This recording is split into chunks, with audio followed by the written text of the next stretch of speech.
ఇది ఎంత క్రియేటివిటీగా చేశారు మా అనిపించట్లే. వాషింగ్ మిషన్ లిక్విడ్స్కి పెయింట్ వేసి మధ్యలో మొక్కలు పెట్టారు.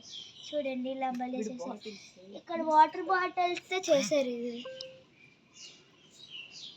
ఇక్కడ ఏదో మొక్కను ప్లాస్టిక్ బాటిల్తో, ఇక్కడ కూడా బాటిల్తో చేశారు. ఇంకా మొక్కలు చూడండి. వావ్, గిన్నెతో చేసినట్టున్నారు.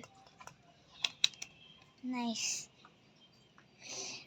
వాటర్ బాటిల్ ఇవి నార్మల్గా మీషోలో దొరుకుతాయి. ఇది చూడండి, ఫేస్ కిట్టర్ ఎంత బాగుందో. ఇది చూడండి. ఇక్కడ చూడండి 3 స్మైలీస్. ఓ వావ్, ఈ ఫ్లవర్ పార్ట్లో ఉందే. నో, ఇది వాటర్ బాటిల్తో చేశారు. ఇది పెయింట్ డబ్బా. Smileys, 3 smileys.